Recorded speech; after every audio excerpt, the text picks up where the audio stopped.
آگے بڑھاتا ہے۔ اسی لیے قرآن مجید نے کہا کہ وہ اسٹیپ بائی اسٹیپ، ایک ایک قدم تمہیں حرام کی طرف، شرک کی طرف لے کر جاتا ہے۔ اِنَّهُ لَكُمْ عَدُوٌّ مُّبِينٌ، وہ تمہارا کھلا دشمن ہے۔ سوچنا ہی نہیں کہ شیطان ہماری بھلائی یا ہماری خیرخواہی کے بارے میں کچھ کرے گا، کبھی نہیں سوچنا۔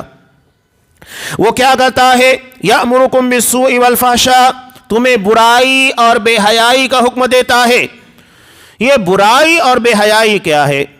انسان کے اندر جب برائی یعنی گناہ کرنے کا جذبہ بڑھنے لگتا ہے اور بے حیائی بے شرمی بڑھتی ہے تو نیکیوں کے معاملات خود بخود کمزور پڑنا شروع ہو جاتے ہیں۔ جیسا کہ انسان کے اندر جو امیونٹی پاور ہوتی ہے، اگر یہ زیادہ مضبوط ہوتی ہے تو اس کی بنیاد کے پر بیماریاں اگر لگی بھی تو زیادہ اس کے پر اثر انداز نہیں ہوتی ہے، اس لیے کہ اس کی امیونٹی پاور مضبوط ہے۔ تو یہی معاملہ حقیقت میں ایمانی زندگی کا ہے۔ اگر ہمارا ایمان طاقتور ہے، جس کو اللہ کے رسول نے کہا کہ المؤمن القوی، طاقتور مومن، یہ اللہ کے نزدیک سب سے زیادہ پیارا اور سب سے زیادہ محبوب ہے، بہتر ہے، اس لیے کہ اس کے اندر ایمانی پاور بہت زیادہ ہے جو اسے برائیوں سے، بہت سارے گناہوں سے روکتی ہے۔ اب یہاں معاملہ کیا بنتا ہے کہ جب انسان گناہ اور ان ساری چیزوں میں ملوث ہوتا ہے، بے حیائی بے شرمی کے اندر ملوث ہوتا ہے، تو اس کے اندر سے نیکیوں کا جذبہ کمزور پڑنے لگتا ہے۔ جس طرح کے انسان کے اندر امیونٹی پاور کمزور ہونے کی وجہ سے بہت ساری بیماریاں اس کے پر حملہ آور ہوتی ہیں۔ آپ دیکھیے کہ کبھی لہر چلتی ہے، لوگوں کے بدن درد کر رہے ہیں، سر درد کر رہا ہے، عمومی طور کے پر کبھی موسم کے اثرات پڑتے ہیں، لیکن ہم یہ دیکھتے ہیں کہ بہت سارے لوگوں کے پر اس کے اثرات نہیں بھی پڑتے۔ کیوں نہیں پڑتے؟ اس کی وجہ یہ ہوتی ہے کہ ان کے جسم کی امیونٹی پاور، دفاعی قوت بہت زیادہ ہوتی ہے، جس کی وجہ سے عام بیماریاں ان کے پر حملہ آور ہوتی ہیں، لیکن جسم کے اندر دفاعی قوت مضبوط ہونے کی وجہ سے وہ اثر انداز نہیں ہو پاتی۔ یہی معاملہ اگر دیکھا جائے ایمانی مسئلہ ہے۔ ایمان جتنا مضبوط ہوگا، انسان جتنا زیادہ نیکیوں کی طرف مائل ہوگا، تو گناہ کی طرف اتنا جھکاؤ نہیں ہوگا یا گناہ کے اثرات اس کے پر نہیں پڑ پائیں گے۔ یہی وجہ ہے کہ مسلم کی جو روایت جس میں ایک شخص نے 99 کے بعد 100 لوگوں کا قتل کیا، اس کے بعد اس کے دل کا داعیہ اسے ابھارتا ہے کہ نہیں، میں نے غلط کیا ہے، مجھے توبہ کرنا چاہیے۔ چنانچہ جب وہ ایک عالم سے فتویٰ پوچھتا ہے تو عالم صحیح فتویٰ دیتا ہے، لیکن فتویٰ دینے کے ساتھ ساتھ اسے کیا کہتا ہے کہ تم جس بستی کے اندر رہتے اسے چھوڑ دو، فلاں جگہ نیک لوگوں کی بستی ہے، وہاں جا کر رہو۔ کیوں؟ اس لیے کہ نیکیوں کے اثرات پڑتے ہیں۔ جس بستی کے اندر تم رہ رہے ہو، توبہ کرنے کے بعد تم اپنے آپ کو قائم نہیں رکھ پاؤ گے، توبہ کے پر قائم نہیں رہو گے، دوبارہ وہ گناہ کرو گے۔ ماحول کا اثر انسان کے پر پڑتا ہے۔ تو جب نیک لوگوں میں چلے جاؤ گے تو گناہ کا ماحول ختم ہو جائے گا اور اس برائی سے اپنے آپ کو بچا پاؤ گے۔ تو یہ بہت اہم ہوتا ہے گناہوں سے، برائیوں سے دوری اختیار کرنا۔ جو ہم دعا مانگتے ہیں نماز کے پڑھنے کے بعد، آپ صلی اللہ علیہ وسلم کی مشہور دعا ہے اللہم باعد بینی و بین خطایای کما باعدت بین المشرق والمغرب، کہ اللہ میرے اور میرے گناہ، میری خطاؤں کے درمیان جس طرح مشرق و مغرب کے درمیان دوری ہے، ایسی دوری پیدا کر دے۔ اس لیے کہ قریب جاؤں گا تو یقینی بات ہے کہ ملوث ہو جاؤں گا، اور جب دور رہوں گا، اس ماحول سے کنارے رہوں گا تو اس کے اثرات مجھ پر پڑنے والے نہیں ہیں۔ تو یہ دعا بڑی جامع اور بہت اہم ہے۔ اس کے بعد ایک اور چیز قرآن مجید نے بیان کی کہ برائی اور بے حیائی کے بعد انسان کا ضمیر اتنا مردہ ہو جاتا ہے کہ اب وہ شریعت پر بھی حملہ کرنے لگتا ہے۔ شریعت کے پر اٹیک کیسے کرتا ہے؟ وَأَن تَقُولُوا عَلَى اللَّهِ مَا لَا تَعْلَمُونَ، اللہ کے بارے میں وہ باتیں کہو جو تم نہیں جانتے، یعنی شریعت کے نام کے پر لوگوں کو ایسے مسائل، ایسی باتیں بیان کرنا جو اللہ کے دین، اللہ کی شریعت کا حصہ نہیں ہے۔ آج لوگوں کے درمیان بالکل ایک واضح روایت آپ کو بتا رہا ہوں، اس کی کوئی سند، کوئی اصل آپ کو نہیں ملے گی، کہ حضرت آدم علیہ السلام جب ان کو جنت سے نکالا گیا تو انہوں نے عرش کے پر لکھا دیکھا لا الہ الا اللہ محمد رسول اللہ، تو آپ صلی اللہ علیہ وسلم کے وسیلے سے اللہ سے دعا مانگی تو اللہ نے ان کو نجات دی اور ان کی توبہ کو قبول کیا۔ نہیں، یہ روایت آپ کو کہیں نہیں ملے گی، لیکن اتنی مشہور کر دی گئی ہے اور جس سے شرکوں کی بنیاد پڑتی ہے، وسیلے کی، جبکہ یہ وسیلہ جائز ہی نہیں ہے۔ قرآن مجید نے کتنا صاف کہا کہ حضرت آدم علیہ السلام نے عرش سے نہیں اپنے رب سے کلمات لیے تھے۔ کہاں سے کلمات لیے تھے؟ رب سے۔ سورہ بقرہ میں ہم نے پہلے ہی پڑھا، اللہ تبارک و تعالیٰ نے ارشاد فرمایا فَتَلَقَّى آدَمُ مِن رَبِّهِ، آدم علیہ السلام نے اپنے رب سے کلمات لیے، عرش سے نہیں۔ قرآن کا اتنا صاف اسٹیٹمنٹ ہے کہ حضرت آدم علیہ السلام کو دعا کے جو کلمات تھے اللہ نے سکھائے، وہ عرش سے نہیں سیکھا، عرش کے پر لکھا ہوا تھا اسے نہیں دیکھا، اور وہ چیز ہے ہی نہیں تو کہاں سے دیکھیں گے؟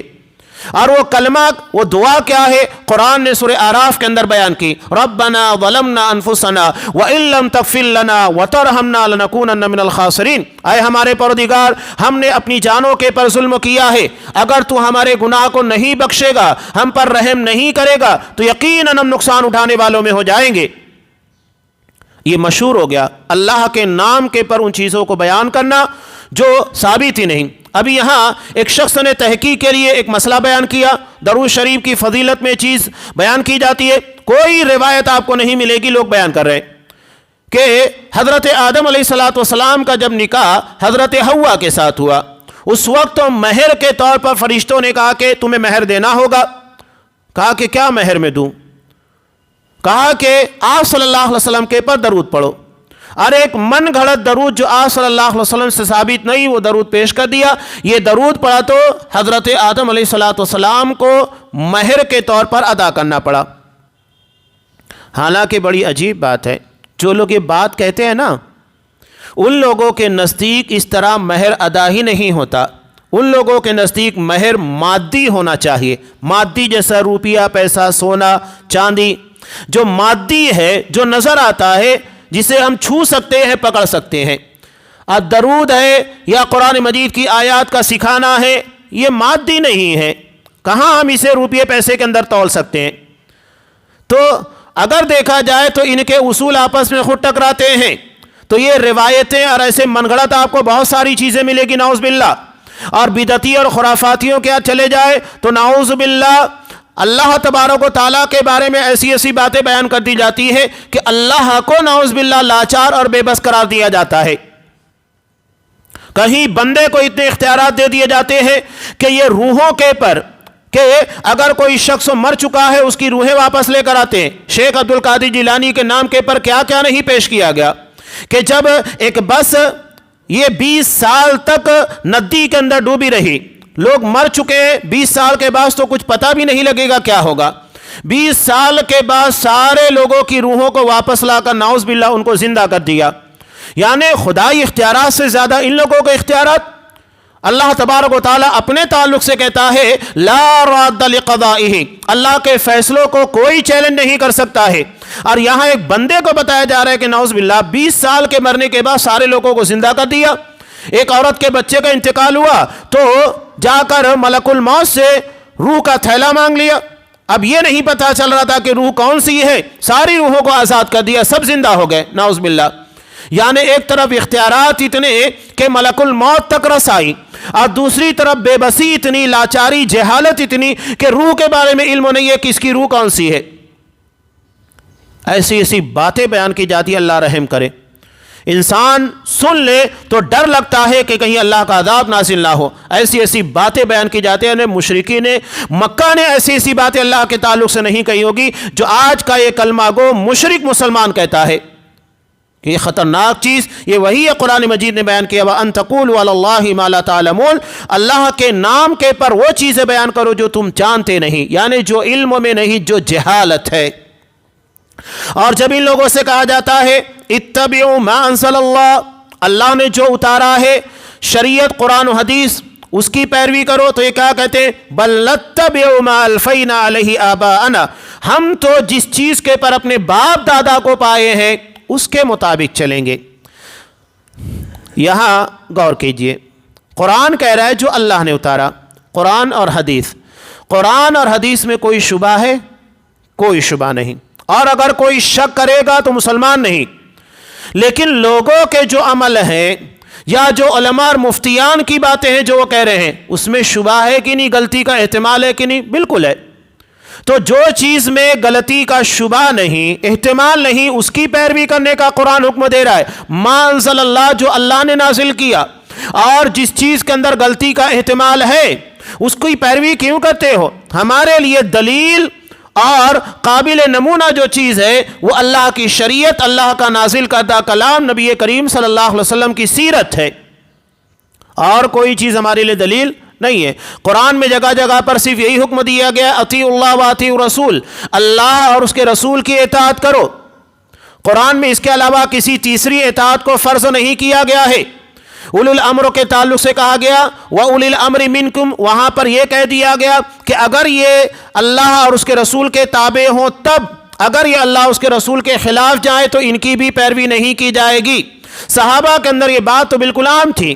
حضرت عبداللہ بن عمر نے صاف کہا تھا، جب ایک شخص نے سوال کیا حج تمتع کے تعلق سے، تو صاف طور پر انہوں نے کیا کہا تھا کہ دین کے معاملے میں نبی کی بات مانی جائے گی یا میرے باپ کی بات مانی جائے گی؟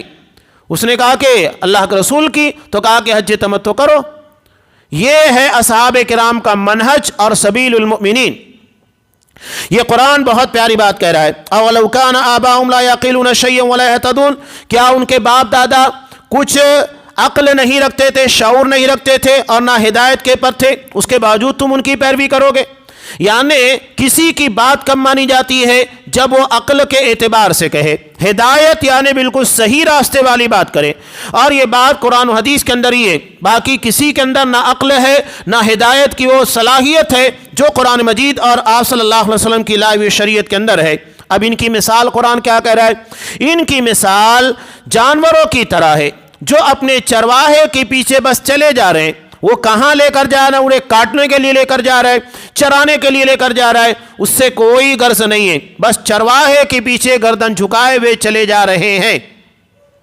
تو یہ سمجھنا بہت ضروری ہے، ہم جانور نہیں ہیں، اللہ نے ہم کو شعور عطا کیا ہے۔ اصحاب کرام بھی آپ صلی اللہ علیہ وسلم سے کوئی بات نہیں سمجھتی تھی تو پوچھتے تھے۔ بخاری کی روایت، جب آپ صلی اللہ علیہ وسلم نے کہا انصر اخاک ظالما او مظلوما، کہ اپنے بھائی کی مدد کرو چاہے وہ ظالم ہو یا مظلوم ہو، تو اصحاب کرام نے فوراً تفصیل طلب کی، کہا کہ اللہ کے رسول مظلوم کے بارے میں سمجھ میں آتا ہے جس پر ظلم ہو رہا ہے اس کی مدد کی جائے گی، لیکن جو ظالم ہے اس کی مدد کیسے کریں؟ فوراً آپ صلی اللہ علیہ وسلم نے کہا کہ تم اسے ظلم کرنے سے روک دو، یہ ظالم کی مدد ہے۔ صحابہ کو جو چیز نہیں سمجھتی تھی سوال کرتے تھے، تفصیل طلب کرتے تھے، تحقیق کیا کرتے تھے۔ یہ مزاج آپ صلی اللہ علیہ وسلم کے اصحاب کرام کے اندر تھا۔ اب یہاں پر ایک اور روایت آپ کے سامنے پیش کر رہا ہوں جسے امام ترمذی رحمۃ اللہ علیہ نے حضرت جابر بن عبداللہ رضی اللہ تعالیٰ عنہ سے روایت کیا۔ ایک دم واضح چیز ہے، اس روایت میں بہت ساری باتیں سمجھ میں آئے گی، مختصر روایت۔ ان سے ایک صحابی ابن عمار سوال کیا کرتے ہیں، الضبع اصید ہی، بجو انگلش میں جسے بیجر کہتے ہیں، لکڑ بگے کی طرح ایک جانور ہوتا ہے۔ کہا کہ کیا اس کا شکار کر سکتا ہوں؟ تو انہوں نے کہا کہ ہاں بالکل کر سکتے ہو۔ اب یہ مزید تفصیل طلب کر رہے ہیں، کہا کہ آکلوہا، میں اس کو کھا سکتا ہوں مارنے کے بعد؟ تو انہوں نے کہا کہ نعم بالکل کھا سکتے ہو۔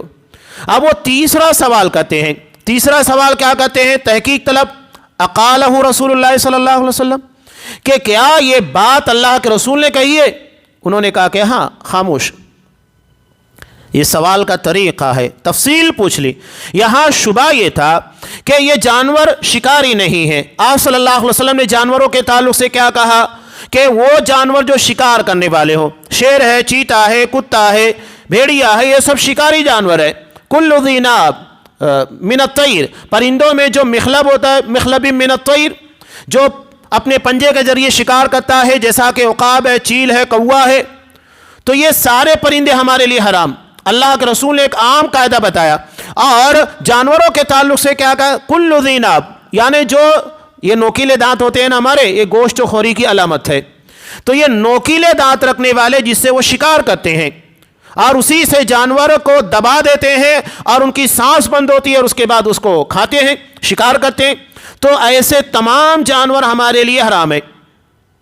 ایک آسان سا ضابطہ، پرندوں کے اندر دیکھیے جو اپنے پنجے سے شکار کرتا ہے مت کھائیے، جانوروں کے اندر دیکھیے جس کے نوکیلے دانت ہوتے ہیں اور اس کے ذریعے وہ شکار کرتا ہے اسے مت کھائیے۔ ایک عام قاعدہ بتایا، ایک ایک چیز کا نام نہیں بتایا ورنہ بہت ڈھیر نکل جاتے، اصول بتا دیا جس کی بنیاد کے پر شکار اور شکاری کے درمیان فرق کیا جا سکتا ہے۔ اب یہاں مسئلہ کیا تھا؟ ببر بجو کے تعلق سے، اس کے تعلق سے مسئلہ یہ تھا کہ اس کے نوکیلے دانت نہیں تھے، جو زیناب ہوتا ہے، نوکیلے دانت جو ہمارے پائے جاتے 4 نوکیلے دانت اس کے اندر نہیں تھے، لیکن شبہ یہ تھا کہ وہ گوشت خوری کرتا تھا، کبھی کبھی مردہ جانوروں کو کھا لیتا تھا۔ اس بنیاد کے پر ان کو شبہ ہوا، حضرت جابر سے سوال کیا کہ کیا میں اس کو شکار کر سکتا ہوں؟ کہا کہ ہاں۔ اس کے بعد اپنے ڈاؤٹ کو، شبہ کو مزید کلیئر کرتے ہوئے کہا آکلوہا، میں اس کو کھا سکتا ہوں۔ اور جب یہ بات واضح ہو گئی تو دلیل کا مطالبہ کیا کہ کیا یہ بات اللہ کے رسول صلی اللہ علیہ وسلم نے کہی ہے؟ کہا کہ ہاں، بات ختم ہو گئی۔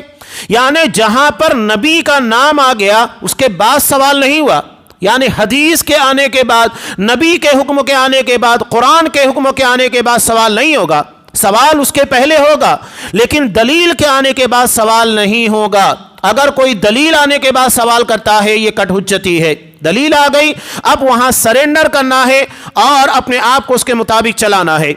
تو یہ بات انتہائی اہم تھی۔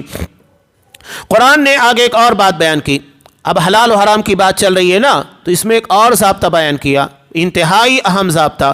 یہ ضابطہ کیا ہے؟ قرآن مجید بیان کر رہا ہے کہ کلوا من طیبات ما رزقناکم، اللہ نے جو پاکیزہ روزیاں تم کو عطا کی ہیں انہیں کھاؤ، واشکروا للہ، اور اللہ کا شکر ادا کرو، ان کنتم ایاہ تعبدون، اگر تم اللہ کی عبادت کرتے ہو۔ عبادت کی بنیاد عقل حلال کے پر رکھی گئی ہے، اگر کوئی حرام خوری کرتا ہے اس کی عبادت ہی قبول ہونے والی نہیں ہے۔ قرآن نے صاف کہا اللہ کی عبادت اسی وقت تو قبول کی جائے گی اور وہ قابل تسلیم ہوگی جب تمہارا کھانا اور تمہاری کمائی یہ تمام چیزیں حلال کے پر مشتمل ہو۔ اگر حرام ہے تو سوال ہی نہیں ہوتا ہے۔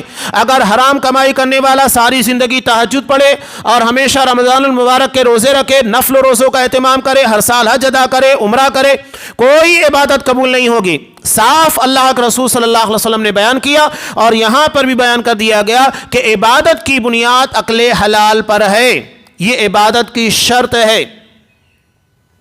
مسلم کی روایت، آپ صلی اللہ علیہ وسلم نے ایک شخص کا تذکرہ کرتے ہوئے کہا یطیل السفر، جو لمبا سفر کرتا ہے، اشعث اکبر، پراگندہ حال ہے، دھول میں اٹا ہوا ہے، اس کی حالت انتہائی ناگفتہ بھی ہے، انسان اگر اس کو دیکھ لے تو رحم آ جائے، اتنا زیادہ پریشان حال نظر آتا ہے، لیکن وہ اپنے ہاتھ کو اللہ کے سامنے اٹھاتا ہے، یمد یدہ الی السماء، اپنے ہاتھ کو آسمان کی طرف اٹھاتا ہے اور کہتا ہے یا ربی یا ربی، اللہ کو پکارتا ہے، اللہ سے دعا مانگتا ہے۔ اللہ کے رسول نے کہا کہ اس کا کھانا مطعمہ حرام و مشربہ حرام وغذی بالحرام، اس کا کھانا، اس کا پینا اور جسم میں دوڑنے والا خون سب حرام کا، فأنا یستجاب لذلک، اس کی دعا کیوں قبول ہونے والی ہے؟ تو آپ غور کیجئے، ہم دعائیں بہت مانگتے ہیں لیکن دعاؤں کی قبولیت کے اثرات اگر نظر نہیں آ رہے، اس پر توجہ دیجئے کہ کہیں ہماری کمائی میں اور ہمارے کھانے پینے کے اندر، انکم کے اندر حرام تو شامل نہیں ہے جس کی بنیاد کے پر ہماری دعاؤں کے اندر اثر پیدا نہیں ہو رہا ہے۔ یہ بہت اہم اصول اور ضابطہ ہے، اگر ہم نے اس شرطوں کو فالو نہیں کیا تو یاد رکھیے ہماری کوئی عبادت قبول نہیں ہوگی۔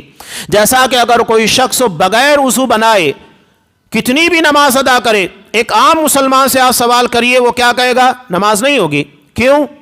اس لیے کہ آپ صلی اللہ علیہ وسلم نے صاف کہا لا صلاۃ لمن لا وضو له، اس کی نماز ہی نہیں جس نے وضو نہیں بنایا۔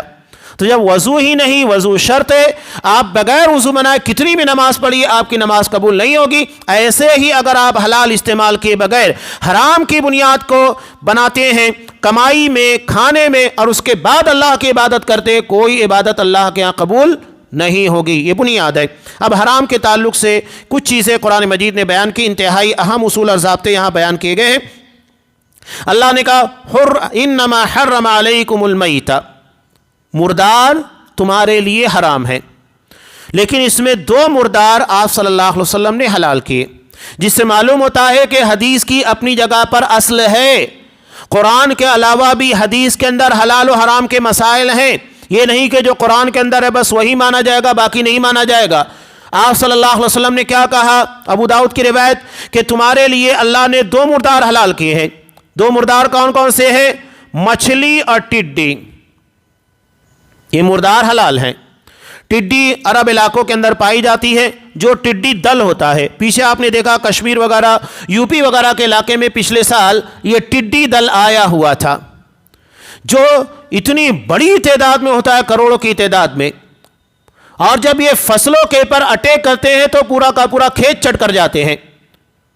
یہ عرب کے علاقوں میں آج بھی پایا جاتا ہے، اور اس کا دل ہندوستان کے کچھ علاقوں میں پچھلے سال حملہ آور ہوا تھا، جس سے کافی فصلیں تباہ اور برباد ہوئی تھی۔ یہ مردہ حلال ہیں، ٹڈی اور مچھلی۔ قرآن مجید نے آگے بیان کیا والدم، خون۔ یہ کون سا خون ہے؟ بہتا ہوا، جو جانور کے ذبح کرنے کے بعد نکلتا ہے۔ اور خون میں بھی شریعت نے 2 خون ہمارے لیے حلال کیے۔ ابو داؤد کی اسی روایت کے اندر آپ صلی اللہ علیہ وسلم نے ارشاد فرمایا کہ 2 خون تمہارے لیے امت دمان، 2 خون تمہارے لیے حلال ہے۔ کون کون سے؟ کلیجی اور تلی۔ یہ خون ہی ہیں، لیکن شریعت نے اس کو ہمارے لیے حلال کیا ہے۔ قرآن میں سارے خون کو حرام کیا گیا، لیکن اس میں 2 چیزوں کو آپ صلی اللہ علیہ وسلم نے الگ کر دیا، مستثنا کر دیا۔ ہم مانتے ہیں، اس کے پر عمل کرتے ہیں۔ اس کا مطلب ہے کہ حدیث کی شرعی حیثیت ہے، حجیت ہے۔ آپ قرآن سے ہٹ کر حلال و حرام کے بارے میں بیان کریں تو حدیث کی ان باتوں کو تسلیم کیا جائے گا۔ وَلَحْمَ الْخِنْزِيرِ، سور کا گوشت، وَمَا أُهِلَّ بِهِ لِغَيْرِ اللَّهِ، اور جسے اللہ کے علاوہ کی خاطر ذبح کیا گیا ہو، جیسا کہ مزارات کے پر کندوریاں ہیں، بکرے ہیں، مرغے، جو بھی غیر اللہ کے لیے ذبح کیا گیا ہو، اللہ کے علاوہ کے لیے اگر اس کو ذبح کیا گیا، گرچہ ذبح کے وقت تو بسم اللہ پڑھا گیا ہے، لیکن اس کا مقصود دوسروں کے لیے ہے، کسی قبر والے کے لیے، نذر و نیاز کے لیے، حرام۔ قرآن نے صاف کہا کہ اللہ کے لیے جانور ہے، اس کے نام پر اسی کی خاطر ذبح ہوگا، یہ نہیں کہ کسی دوسرے کی خاطر ذبح کیا جائے گا۔ لیکن یہاں قرآن نے ایک اضطراری مجبوری کی شکل رکھی ہے، فَمَنِ اضْطُرَّ غَيْرَ بَاغٍ، اگر کوئی مجبور ہو جائے جان بچانے کے لیے، یا کبھی کسی کو مجبور کر کے اس کے پر زبردستی کی جا رہی ہے، چاہے اس کے سر کے پر تلوار رکھ کر یا اس کے ماتھے کے پر بندوق تان کر کہا جا رہا ہے نہیں تمہیں کھانا پڑے گا سور کا گوشت یا مردہ جانور استعمال کرنا ہوگا، تو قرآن وہاں اجازت دیتا ہے اپنی جان کو بچانے کے لیے۔ کہا فَمَنِ اضْطُرَّ، جو مجبور کر دیا جائے، غَيْرَ بَاغٍ وَلَا عَادٍ، 2 شرط رکھیے، غیر باغن یعنی جتنی ضرورت ہے اتنا ہی کھائے، اس سے زیادہ نہیں، ولا عادن، اور اس کو عادت بھی نہ بنائے کہ بار بار استعمال کر رہا ہے، نہیں، انہی 2 شکلوں میں وہ چیز ہمارے لیے حلال ہوگی۔ یہ مجبوری کی شکل ہے، فلا اثم علیہ، تو اس کے پر کوئی گناہ نہیں، اللہ بخشنے والا ہے۔ اب یہاں قرآن نے ان ساری چیزوں کو بیان کرنے کے بعد صاف کہا ان الذین یکتمون ما انزل اللہ، اللہ نے جو حلال و حرام کے بارے میں باتیں نازل کی، اگر کوئی اس کو چھپاتا ہے اور اس کے ذریعے سے لوگوں سے پیسے وصولتا ہے، بڑے افسوس کے ساتھ کہنا پڑتا ہے، پیچھے ہندوستان کے کچھ مدارس کے تعلق سے نیوز تک میں آیا کہ ان لوگوں نے باقاعدہ پیسے لے کر فتوے کے اندر، یعنی انسان کی منشا اس کی چاہت کے مطابق فتوے دیے۔ یہی ہے شریعت کے ساتھ کھلواڑ، یعنی شریعت کے مسائل کو چھپا دینا، سامنے والے کی ضرورت اور اس کی چاہت کے مطابق فتوے دینا، یہ دین کو خریدنا اور بیچنا ہے، بہت سنگین جرم ہے۔ تو یہ لوگ کون ہیں؟ جہنم کی آگ اپنے پیٹ میں بھر رہے ہیں، اللہ ان سے قیامت کے دن بات نہیں کرے گا، نہ گناہوں سے پاک کرے گا، بلکہ ان کے لیے دردناک عذاب ہوگا۔ یہ بہت سنگین جرم ہے اللہ کی شریعت کے ساتھ کھلواڑ کرنا۔ یہ لوگ ہیں جنہوں نے گمراہی کو ہدایت کے بدلے میں اور عذاب کو اللہ کی بخشش کے بدلے میں خرید لیا، تو کتنا یہ لوگ آگ کا عذاب برداشت کریں گے؟ ہے طاقت اس کو برداشت کرنے کی؟ بالکل نہیں۔ ان عذابوں کی وجہ کیا ہے؟ اللہ تعالیٰ نے سچی کتاب اتاری اور اس کتاب میں اختلاف کرنے والے یقیناً دور کے خلاف میں ہیں۔ اللہ کی شریعت، اللہ کے دین میں کوئی اختلاف نہیں، ہم اختلاف پیدا کرتے ہیں، ورنہ اللہ کی شریعت اختلافات کے خاتمے کے لیے نازل بھی ہے، نہ کہ اختلافات پیدا کرنے کے لیے۔ اب ایمانیات کی بنیاد، آگے انشاءاللہ درسوں میں تفصیل کے ساتھ آئے گی۔ ایمانیات کی بنیاد رکھی گئی ہے اور ان چیزوں کو جاننا انتہائی ضروری۔ یہاں پر حلال و حرام کے مسائل تھے جو بیان کیے گئے، اب ایمانیات کو بیان کیا جانے والا ہے کہ کن چیزوں کے پر ایک مسلمان کو ایمان رکھنا چاہیے، اس کے بغیر معاملات حل نہیں ہوں گے۔ عقیدہ جس کو کہا جاتا ہے، اس کی تفصیل انشاءاللہ آئندہ درسوں میں بیان کی جائے گی۔ اللہ تبارک و تعالیٰ سے دعا ہے پروردگار ہمیں ان احکام اور مسائل کو سمجھنے اور شریعت کی روشنی میں جو چیزیں ہمارے لیے حلال ہے انہیں استعمال کرنے، اور جو چیزیں ہمارے لیے حرام ہیں ان سے بچنے کی توفیق دے، اور اس میں کسی بھی قسم کا بہانہ، ہیلا، جو شریعت کے خلاف جانے والے اعمال ہوتے ہیں ان چیزوں سے ہماری حفاظت فرمائے۔ آمین۔ وآخر دعوانا ان الحمد للہ رب العالمین۔